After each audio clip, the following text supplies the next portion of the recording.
Catherine Bernardo, iniintrigang nadamay sa lowest point ni Alden Richards. Ano nga ba ang kaganapan sa balitang ito?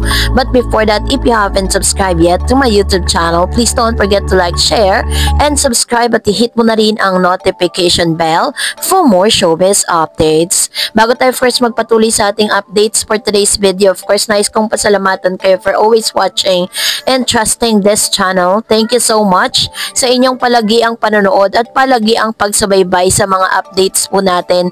Maraming salamat po. At ngayong araw, let's talk about Miss Catherine and Alden Richards dahil nadadawit ngayon ang pangalan ng kapamilya actress na si Catherine Bernardo sa naging revelasyon ng kapuso star actor na si Alden Richards. Matatanda ang kamakailan ay inamin ng aktor ang kanyang sa kanyang panayam sa 24 oras na dumaan siya sa depression noong nagdaang taon. Pag-amin ng aktor, ang 2024 lowest point ng kanyang buhay kung saan mas inuna niya ang pagbibigay atensyon sa ibang tao kesa sa sarili. Dahil dito ay maraming sa mga netizen ang maging ang ilang fans si Alden ang nagsabing marahil ay may kinalaman si Catherine sa pinagdadaanan ni Alden Richards. Naloka tayo dun, diba? Inuuna ko muna lahat ng tao bago sa sarili ko. But last year, medyo I think that was my breaking point. Kahit minsan, di ba tayo, we always go out for our way to help other people. Tulong. Bigay. Ang nangyari sa akin, paglingon ko dun sa timba ko, wala na palang natira sa akin. And then that broke me to 1,000,000 pieces. Pagbabahagi ni Alden. Walang nabanggit na pangalan ng aktor sa kanyang mga naging pahayag, ngunit marami sa mga fans ang nagsabing maaring isa si Catherine sa mga posibleng dahilan. May mga nagsasabing may connection ito sa pagkakaroon ng Alden ng chance na maging sila ng aktres. Ito raw ay sa kabila ng effort ni Alden kay Catherine ay umaasa lang raw ito sa wala. Agad namang rumesbak ang mga fans ng kapamilya star laban sa mga pahayag laban sa kanilang iniidolo. Giit nila, hindi dapat palaging inuugnay ang pangalan ni Catherine sa tuwing may mga interview si Alden, which is tama naman, 'di ba? Shooting ng HLA hanggang promo, Thanksgiving party namatay lolo ni Alden nandun family Bernardo. Tapos ngayon lahat ng post or interview Alden kay Catherine lahat patama. Tao pa ba kayo? Ano ba nagawa ni Kat sa inyo? Bakit bitter niyong tao saad ng isang fan? Tama naman, 'di ba? Hindi naman po lahat ng mga nangyayari kay Mr. Alden Richards, pati po yung failing or yung yung nangyayari na pagbagsak niya na sinasabi niya, pati yun, isinisisi rin kay Miss Catherine. Kung tutuusin nga ang laki po nang naitulong ni Catherine Bernardo kay Alden. Dahil nung kumita po yung kanilang movie, yung sinasabi ni Alden Richards sa parang naubusan siya sa pagbibigay at pagtulong hanggang sa naubos siya, isa ang hello love again sa mga nakatulong sa kanya para po makabawi siya dun sa lost niya. Comment naman ng isa, sana lang di sa lahat ng basya si Catherine, lalo na yung mga may ayaw kay Catherine para kay Alden, wag lahat ibato or ipatama kay Catherine. Lahat ng post ni interview ni Alden, karamihan sa inyo, lagi nyo sinasabi na pinaasa at may mayor si Catherine. Kung walang proof, wag kumuda, ang mahalaga okay sila. Sa kabila ng bangayan ng mga fans, ay tunay na kawawa rito ang kapuso at kapamilya stars.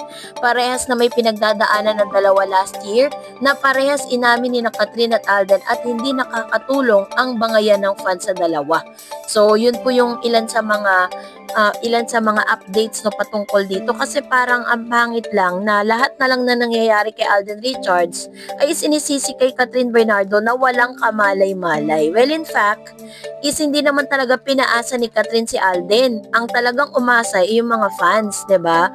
Kung hindi man po sila nagkaroon po na ng relationship or wala man sila doon sa punto na yon, ang mahalaga is friendship po sila hanggang sa ngayon, no?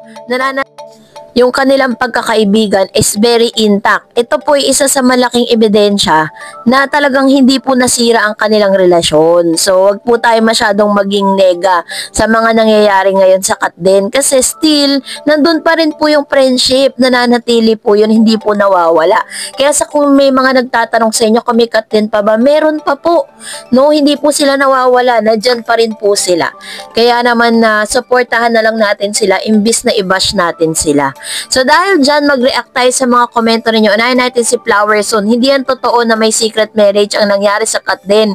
Hindi pa sinagot ni Kat, tas may ganap na secret marriage na. Ayan, kaya nga po finak-check natin yan, 'di ba? Joel sabi niya, posibleng di malaman ng mga reporter kung may ka-live-in si Alden. Gagawa na naman kayo ng kwento, maghintay na lang kayo kung sila, di sila.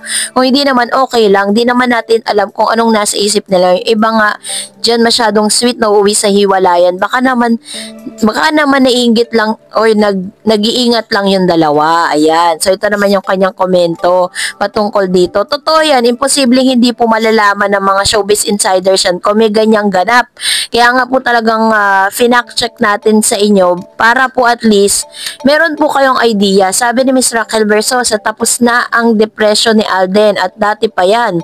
Totoong okay na siya, no? Ngayon, kung may mga issue na kesyo, adik, bakla at live-in kuno ni Alden, lahat yan ay walang katotohanan. Yung mga nagpapakalat ng mga maling akusasyon kay Alden, palagay ko, mga bayad yan. Dapat paimbestigahan yan, mga yan. Kasi paninira talaga siya. Dapat isa-isahin yan at ipunin para i-demanda yan. Di ba may batas tayo tungkol sa paninirang puri. So, dapat gamitin yung batas ngayon sa content creators at vloggers na nagpapabayad para sirain ang reputasyon ng ilang artista. Dapat lumaban na yung mga artista kasi abuso ng mga yan. Which is very true, diba? Actually po, yung mga nagpapakalat naman ng mga ganyan, yung mga comments ay may mga vloggers kasi talaga na bago ka mag-post is mag-investigate ka muna, 'di ba? Kasi yun nga parang nakakasira siya ng reputation ng isang tao kung alam mo namang hindi talaga magiging maganda yung effect, 'di ba? Sabi ni Miss Anastasia Malabok, kung secret marriage si Alden, bakit sabi niya single pa siya? Ano yun? Bagay, kung totoo okay na rin yun. Masaya na million fans ang Kat din. Pero hindi naman po talaga siya totoo. 'Di ba? Wala pong katotohanan na nagkaroon ng secret marriage. Hindi ko nga po alam kung kanino galing yung mga balita na yan eh. Kaya finak-check natin. Another one, sabi ni Miss Annabel Garda, yap, correct ka dyan Miss Tareds. Tapos na yung depression bago pa nag-HLA at imposible po yung nagpa-SM sila. Wait pa sila sa right time. May interview si Alden na di naman siya nagmamadali. Darating din daw ang tamang time at tamang partner in life. Wala ni isa sa atin na makapag-decide sa future nila. Only God knows. Ayan, ito yung kanyang comments with regards to this.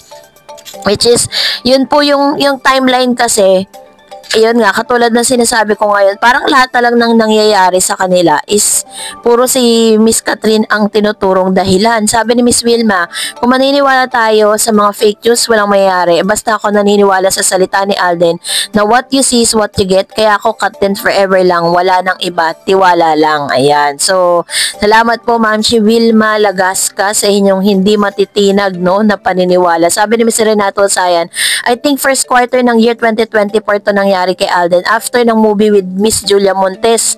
I think kasi that's the time na nanahimik siya, tinanggap mga project, and when ma-offer sa kanya yung HLA, and po lang doon nag-umpisa nakabawi si Alden para unti-unti. Ito yung sinasabi ko sa inyo na malaking bagay na nagkaroon po siya ng movie with Catherine kasi that's the time na talagang nakabawi siya, nakabangon siya doon sa depression dahil feeling niya is naubusan siya. So that's it for today. For more videos and updates, please don't forget to like and subscribe, and please don't forget to follow my Facebook page, Dar Eds TV. God bless everyone!